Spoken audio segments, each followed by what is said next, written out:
Hey there, I'm Tom Duffy. I'm the founder of Wide Load Custom Guitars. And today we're playing this really nice vintage white P bass. So I have a few suppliers that I order bodies and necks from, and this particular body is a basswood body, but one of my suppliers kind of stumbled upon it in a warehouse. It had been sitting for a pretty long time. So it was a new body when I got it, but it had some age to it. It's kind of new, old stock, old, new stock, whichever. So the cool part is it's a white finish, but it's already got that sort of vintage patina trying to shine through. So you get a kind of Olympic white around an Arctic white. It's really kind of cool. Um, there are some nicks and cuts on it because it sat for a pretty long time, and you can check the listing for details. Um, but it's starting to get that kind of road worn feel to it, which is kind of cool. So, basswood body, the neck is maple. It's got a jazz profile though, so it's kind of nice and fast. It's really cool. Um, the tuners are Grover Titan tuners. Love those tuners. They're really kind of girthy, right? They provide some really nice toning capabilities. So I like them a lot. Bridge is Fender vintage style. The pickups are interesting for me. This is my first attempt at GFS pickups. And so we have the typical PJ configuration here, and the controls are typical too. So you have, the P pickup volume, you have the J pickup volume, and then you have master tone. Okay. What's interesting to me, and you'll hear in just a moment, is that in my experience, usually a PJ configuration is kind of dominated by the P pickup. That's not the case here at all. So the P pickup provides that nice, warm, thumpy P bass sound, but the jazz pickup kind of dominates and it provides that really nice, jazzy, growly sound. And we'll get to that in just a moment. So I've got Fender flat wounds loaded on here. We'll play with those. Today we're playing through the normal Ori Pure 15-watt tube amps coming out of a 1x15 cabinet. I'll snap a picture of the amp and its settings, but they're all pretty much 12 o'clock with the exception of the volume. That's around 9 o'clock.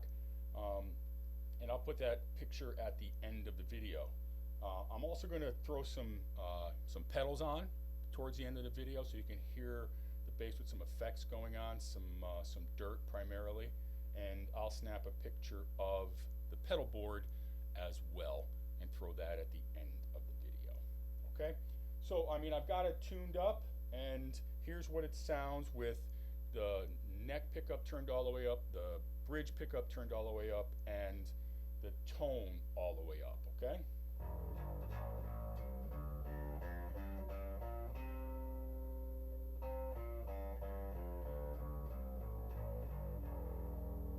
Yeah, I really like that a lot. It sounds really, really nice.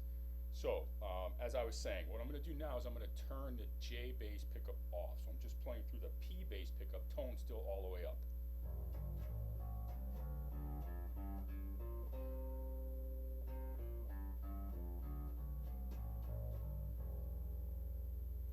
Cool, cool. That's nice and warm, really thumpy, good bluesy stuff. So now let's try it the other way around. I'm going to turn the neck pickup off, turn the bridge pickup all the way up, and watch this.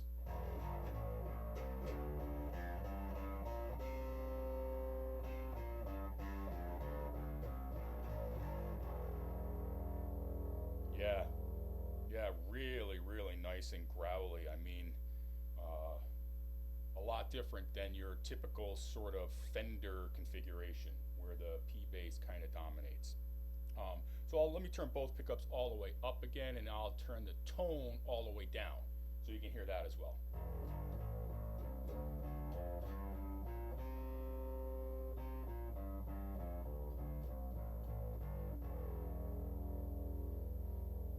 Cool, a little less growly, but still that J bass, that J pickup really kind of dominates. So, all right, let me turn that one back all the way up. I'm actually going to turn the P bass down about a quarter turn, leave the J bass all the way up. I think that's kind of the sweet spot for this particular guy. Okay, let's throw some pedals on. First one I'm going to hit is the JHS Octave Reverb pedal. It's actually one of my favorites. I kind of just leave it turned on wherever I play, tuned to an octave down. It lets me dial in some really cool reverb effects, but the octave part of it gives even more growly fatness to the tone. Here, let's try that.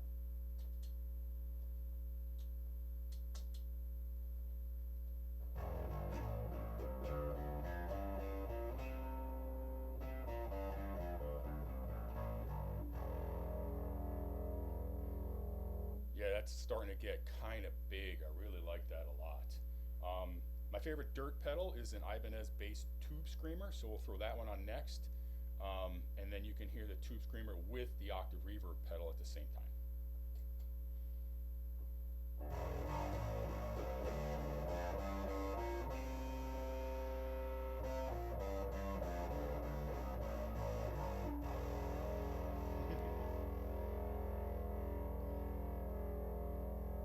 Yeah, that's really, really cool. Starting to get pretty big. All right, let's try. I have a Demon Effects Dark Glass clone, the Alpha Omega clone. So let's try that one. I'll turn the tube screamer off, but I'm going to leave the octave reverb on, so you can hear the Alpha Omega and the octave reverb at the same time.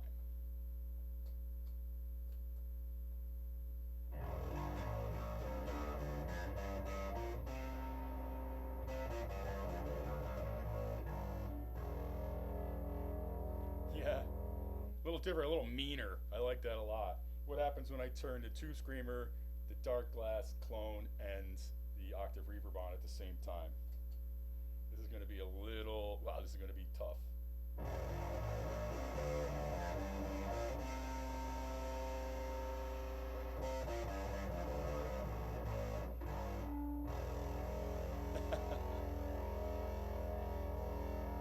That's really nice and fat. I like that a lot. All right, let's try. How about a Klon clone? So let's turn off the Demon Effects, and I just got the Behringer Centaur, their brand new Klon clone. I know it's a guitar pedal, but you'll see when I take a picture of the pedal board that I kind of leave the treble control dialed mostly down so it doesn't suck out the back end. So I've still got the tube screamer on. We'll put on the Centaur, and it's still the octave reverb.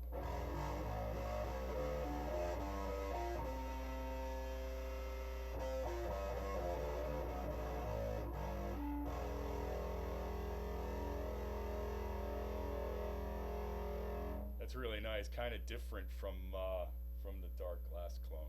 Okay, cool. Let's turn that one off. Last one. How about some fuzz?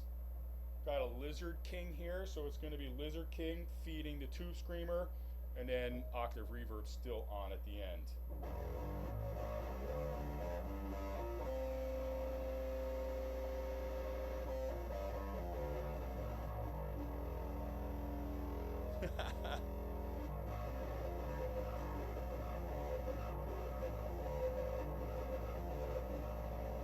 Really, really starting to get woolly. I like it a lot.